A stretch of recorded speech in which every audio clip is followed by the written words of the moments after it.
Spoštovane tovarišice, spoštovani tovariši, dragi gostje, spoštovana Graška Gora, lep pozdrav in veseli me, da sem danes tukaj z vami.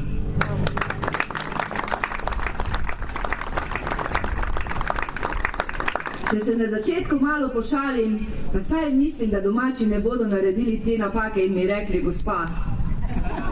Samo Andreja ali tovarišica?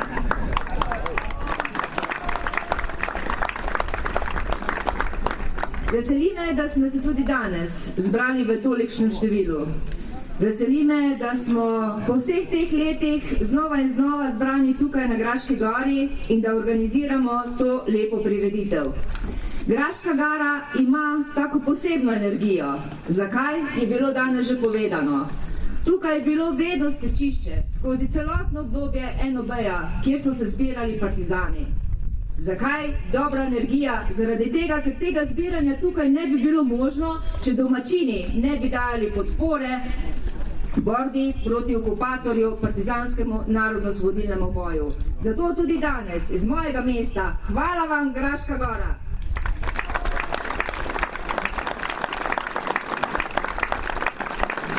Lahko pogledamo okoli sebe in rečemo, kako lepo naravo imamo. Ampak ko gledamo zgodovinske dogodke, skoraj ni tukaj drevesa, ki ne bi bil nekako vzkljiv iz kapljice krvi. Tukaj so se bili boji in zato Graška Gora, Gora Jurišev. In če nekoliko osvetlim zgodovino. Letos praznujemo 80. obletnico prihoda legendarne partizanske 14. divizije v naše kraje, v Slovenijo. Zakaj se je osnovala 14. divizija? Zaradi tega, da tudi tukaj, na Štajerskem, zopet povrne tisti borbeni duh v boju proti okupatorju. Mogoče nekateri želijo spreminjati zgodovino, vendar se ne bomo dali. Tudi danes za svojo prisotnostjo tukaj povemo, da je dovolj prijateljev narodno-osvobodilnega partizanskega boja, da slavna dejanja naših prednikov in prednic nikoli ne bodo šla v pozabo. Brez narodno-osvobodilnega boja, brez partizanskega narodno-osvobodilnega boja mi danes tukaj ne bi govorili slovensko. Ne bi imeli slovenskih pesmi, ne bi imeli slovenske kulture, ne bi imeli svoje države, ki smo jo priborili v osamosvojitveni vojni in ne bi bili tudi sami odgovorni za svojo prihodnost. Vse to se imamo zahvaliti partizankam in partizanom in vsem, ki so jih podpirali. Hvala jim!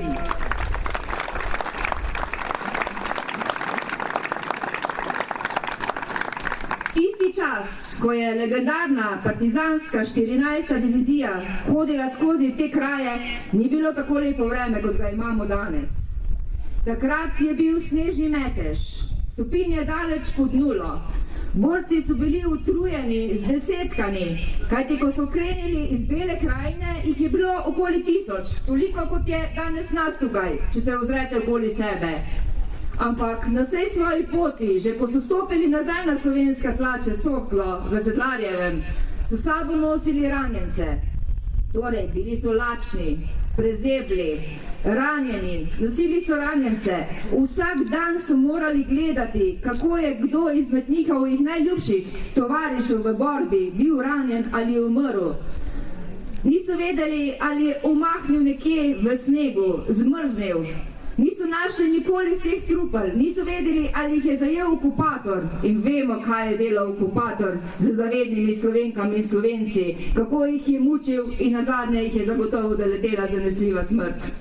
Si predstavljate se to neizvestnost teh mladih fantov in deklet, ki so, ko so sprejeli odločitev, da gredo v partizanski narodno-osvobodilni boj, skoraj zagotovo vedeli, da je velika verjetnost, da se domov ne bodo vrnili živi.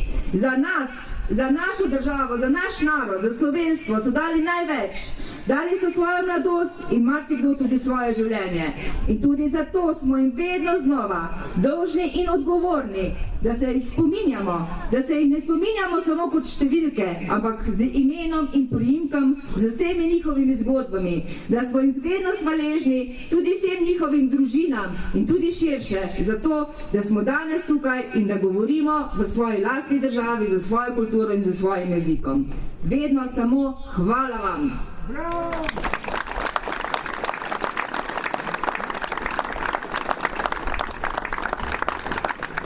Letos obeležujemo Mojstrovo leto. Lansko leto, pa predlani je bilo posvečeno našemu rojaku Karlu Destovniku Kajuhu. Tudi danes se vrstijo številne prireditve v spomin legendarni 14. diviziji. Drugo leto bomo praznovali obletnico osvoboditve. Prav je, da se spominjamo vseh teh prelomnih zgodovinskih trenutkov v vsej naši zgodovini. Boj ali želja za svobodno Slovenijo, za samostojno državo je dolga. Bila je sen naših prednikov in prednic daleč nazaj. Ni se rodila šele leta 91. In prav je, da se tudi tukaj, v Šaleški dolini, spomnimo generala Maistra in njegovih borcev za severno mejo. Tudi z naših koncev so bili. In zakaj to poudarjam? Kot bo tudi je že bilo in bo še danes povedano. Ko se je šel general Maister leta 1918 pogajati, ga je Velenjčan, dr. Karl Verstovšek, povišal v generala, zato da je imel dovolj avtoritete in tudi, da se je lahko šel pogajati. In tudi Slovenija brez Maistra in njegovih borcev danes ne bi bila takšna, kot je. Zato smo hvaležni tudi za njihov doprinos v naši državi.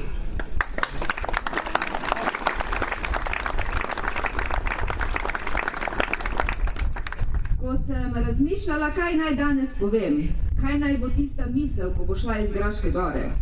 Seveda, vse te prireditve niso zato, da se spominjamo vojn.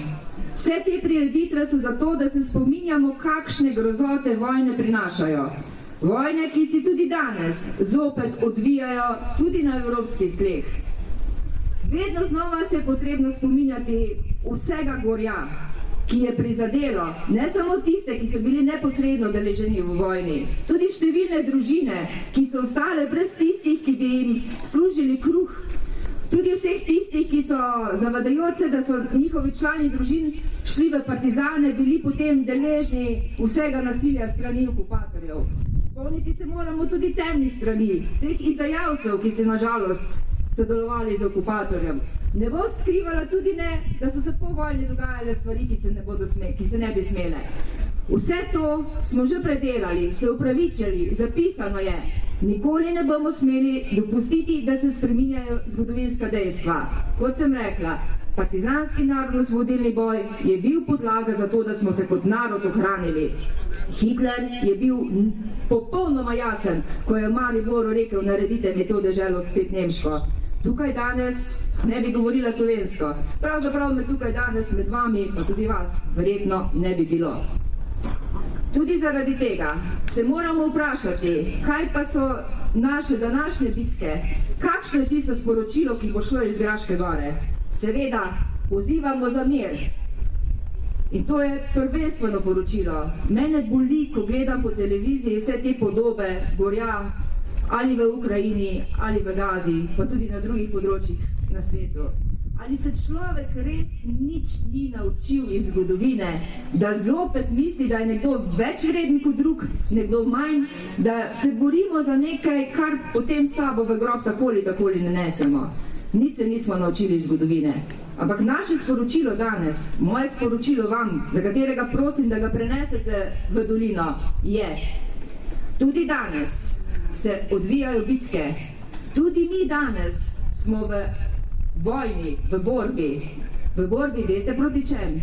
Jaz si ne želim, da tudi na naših tleh ponovno poteka vojna.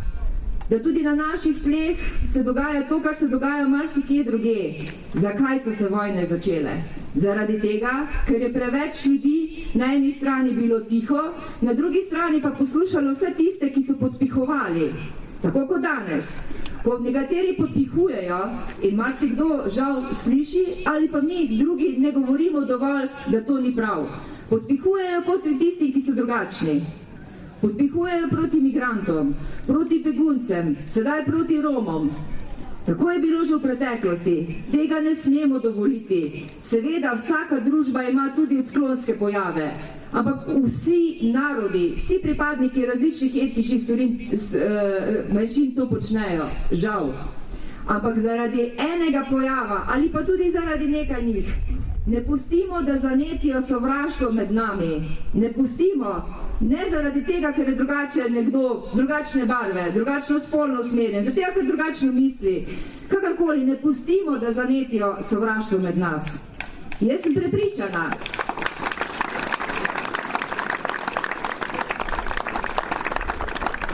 sem prepričana, da ob pravih voditeljih, ob pravem smislu bi slovenski narod zopet stopil skupaj. In jaz vas pozivam, tudi sedaj, če tudi mislite, da nimamo pravih voditeljev, sami v sebi, v srcu, kjer še vedno teče kri naših ponosnih prednikov in prednic, partizanov, majstrovih borcev, tigrovcev, vse posod bi lahko naštevala, tudi osamosvojiteljev. Ne pustimo, da zanetijo med nas sovraštvo. Gremo med ljudmi in tako kot Kajuh pozivajmo k miru in spoštovanju različnosti, k ljubezni, k sožitju, kajti samo vsi skupaj, vsak od nas lahko da tisti kamenček v razvoj naše prelepe Slovenije. Lepo nam je, imamo ljudi, ki med nami tudi težko živijo, prepoznajmo jih, pomagajmo jih, ampak če pogledamo vse skupaj, imamo res lepo državo, sami smo odgovorni svojo prihodnost, sami tudi ustvarjamo politiko Evrope, sveta, dajmo tisto svoje znanje, tisto moč, ki ga imamo v sebi, zato da bo jutri še lepši jutri. To naj bo sporočilo Graške Gore. Tukaj smo zato, da bomo govorili za mir, za spodbujanje solidarnosti, tovarištva, ne pa k sovraštvu. Za mir, hvala vam in srečno in lepo, da ste prišli na Graško Goro.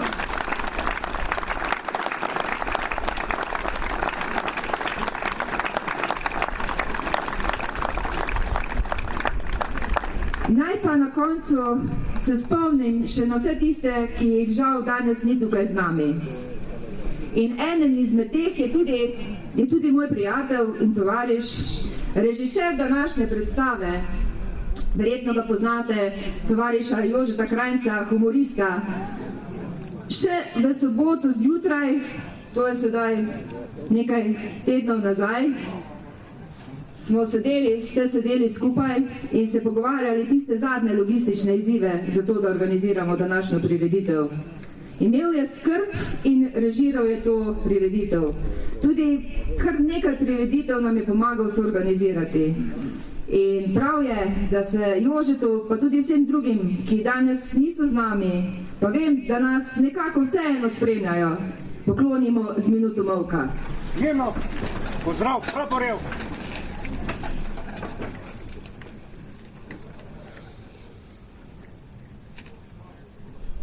Slava jim! Slava jim!